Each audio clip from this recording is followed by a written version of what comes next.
Hello, this is Matt Cockerham with RE/MAX 100, and today we are going to talk about the funds that are due at the start of a lease. Okay, sometimes there's some confusion about the money that's due at the start of a lease, and primarily that confusion comes if the starting date is something other than the first of the month. So let's look at it very quickly and see if we can bring some clarity to this sometimes confusing time. At the start of any lease, there's going to be two pots of money that you're bringing to the table, or that you're putting money into. One of those is the security deposit that you agreed upon, and one of those is the rent that is due. So security deposit is easy, very straightforward. You've agreed to a certain amount. Often it's 1 month's rent worth that's going to be held by the landlord or the property management company, and they will return that to you when you return the property in good condition. Easy enough to understand. So let's use the example of a $3,000 property. You're going to give them $3,000. That's a security deposit. It's going to be held and returned to you when the property is returned in good condition. Easy to understand. Let's say on this $3,000 rental, you're moving in June. And so if you're moving June 1st, you would pay $3,000, and that would pay for June 1st to June 30th. And easy enough to understand, next rent is due July 1st. Straightforward, simple, easy if you move on the first of the month. Where the confusion comes in sometimes is if you move in on a date other than the first of the month. So let's just say instead of moving in on June 1st, you move in on June 15th. And so there's half a month that you didn't live there and half a month that you did live there. What is highly likely is going to happen is they're still going to require the security deposit, of course, and they're going to require a full month's rent.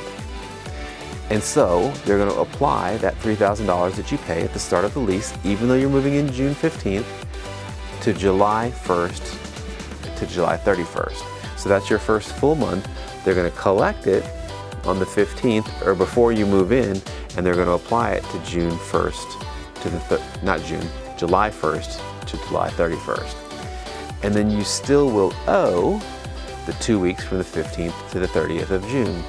And then what they're going to have you do with that is pay that at the beginning of July, on July 1st. So a little bit wonky in the beginning, and then really your first normal rent payment to the property manager or the landlord is then August 1st. So let's kind of look at this. I realize a little bit all over the place. It is a little bit confusing, but you're moving in your new place, $3,000 a month, you're moving in June 15th. The amount of money that you owe at move-in is going to be $3,000 for the security deposit and $3,000 for 1 month's rent, or the equivalent of 1 month's rent.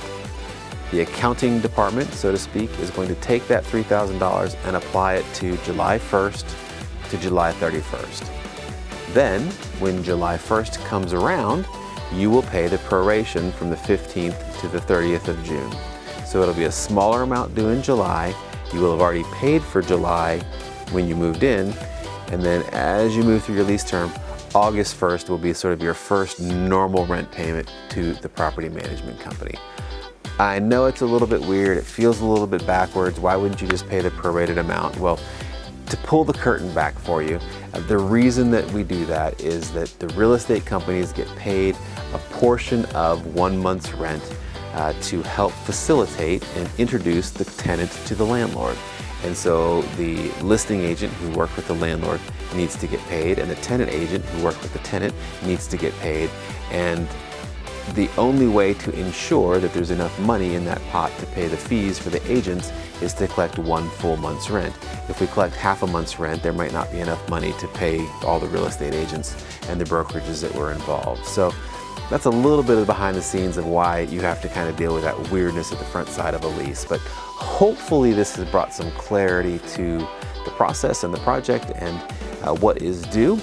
And if there's anything that I can do to answer other questions for you, please don't hesitate to ask.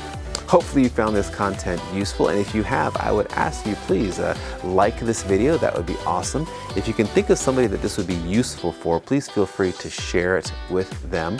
If you've got a question you'd like me to respond to or make a video on, leave it in the comments below and I'll do my best to respond to those questions as quickly as possible. And subscribe to this channel. We put out tons of useful real estate information.